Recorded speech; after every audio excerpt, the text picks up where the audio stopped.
c'est Sébastien pour la chaîne Autodomo, j'espère que vous allez bien. On se retrouve ensemble aujourd'hui pour parler d'une marque qu'on n'a pas encore vue sur la chaîne. On va parler de la marque Schneider Electric. Schneider Electric, je pense que vous connaissez tous, et si vous ne connaissez pas, c'est un grand nom dans le domaine de l'électricité, et des produits qui vont tourner autour. Ici, on va parler de leur gamme connectée, Wiser, qu'on peut retrouver dans des grandes surfaces spécialisées de bricolage. Là, ici, c'est un petit capteur de fuite, donc on va voir un petit peu comment ça fonctionne, avec quoi ça fonctionne, puisque c'est un produit qui est en Zigbee. Donc on va faire un tour de boîte, un déballage, on va voir un petit peu à l'utilisation comment il fonctionne et comment il va se positionner, et on fera une petite conclusion dans cette vidéo. Donc déjà un petit tour de boîte et un déballage. Donc on se retrouve pour un tour de boîte de ce petit détecteur de fuite.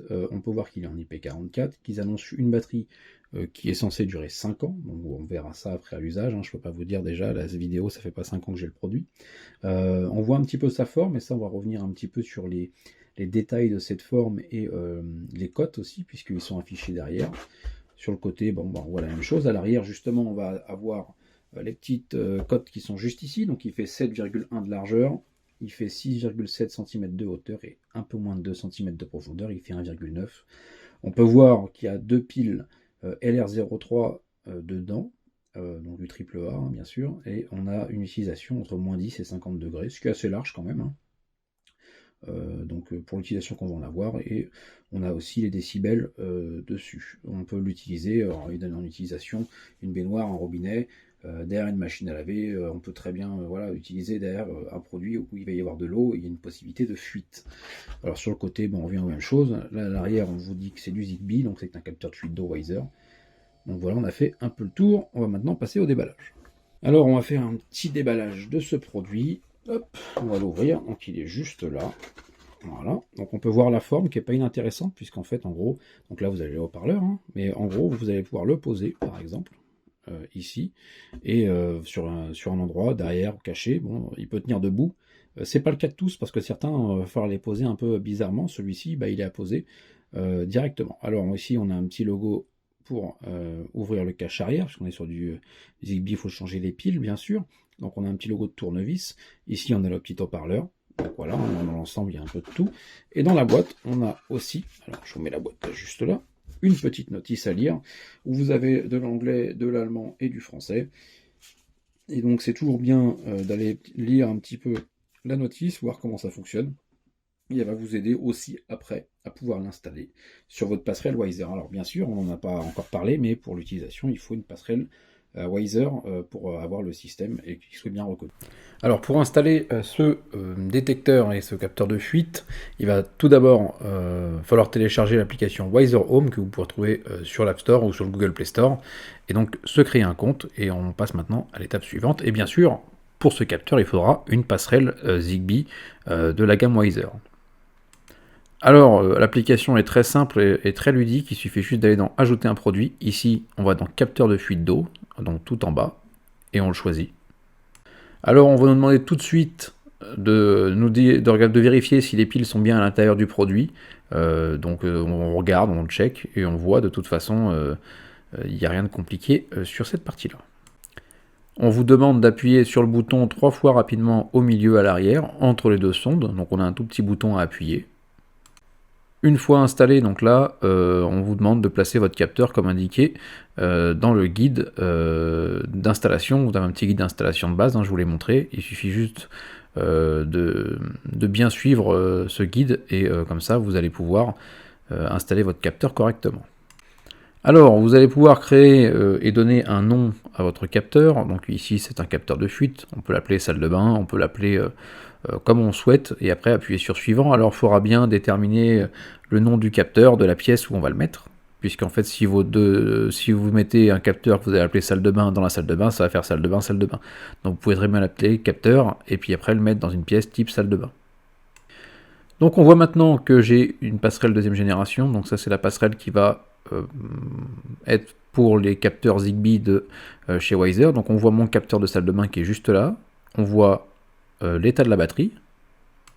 Sur la page principale maintenant, donc lui, on va juste avoir le capteur, puisque la passerelle en soi, il ne la compte pas comme un produit, elle est là pour faire la liaison entre tout. Donc on a le capteur de salle de bain, on le voit. Donc ici je vous ai montré, hein, je vous ai dit salle de bain, salle de bain. C'était pour vous montrer un petit peu que ça sert pas à grand chose de changer, de mettre un capteur salle de bain dans la salle de bain. Moi je l'ai marqué, maintenant je l'ai appelé capteur pour que ça fasse capteur dans la salle de bain. Donc là on nous dit qu'il n'y a pas de fuite. Et donc si je clique dessus, on voit marqué pas de fuite. On passe maintenant à l'étape où je vais vous montrer comment faire pour qu'il puisse détecter la fuite et comment ça fonctionne. Je vous ai mis, pour faire un test, l'application juste là. Donc on peut voir pour l'instant pas de fuite.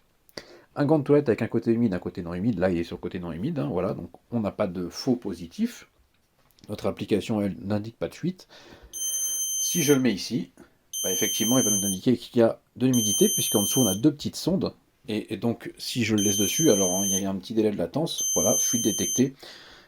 Et donc voilà, hein, fuite, là on a enlevé, donc la fuite, bah, ça va enlever fuite détectée. Alors, on va faire une petite conclusion sur ce détecteur de fuite de chez Schneider Electric. Alors, on va tout d'abord parler du prix, puisqu'il pique un petit peu. Il est entre 50 et 60 euros. Certains sites arrivent à le vendre à 48 euros ou 49 euros. Après, il y a les frais de port, bien sûr, donc on retombe toujours au-dessus de 50 euros, ce qui reste assez cher pour ce type de produit. Après, on est chez Schneider, on a un produit de qualité, donc bah, effectivement, on va le payer un peu plus cher. Comme tous les produits Schneider, hein, c'est un peu comme quand on va demain chez Legrand ou les choses comme ça, bah, on paye plus cher.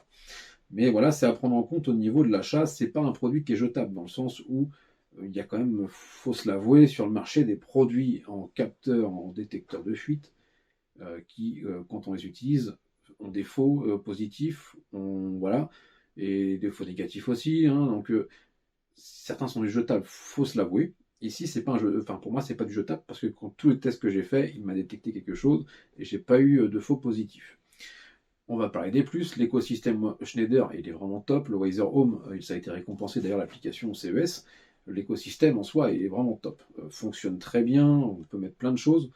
Euh, on parle aussi en plus du Zigbee, puisque c'est un capteur en Zigbee, donc on va voilà, pas surcharger son Wi-Fi, on va avoir une batterie qui va durer plus longtemps à l'intérieur du produit. Alors annoncé pour 5 ans, ça je peux pas vous dire réellement, ça peut durer moins, ça peut durer plus, tout va dépendre aussi du nombre de détections qu'il aura à faire.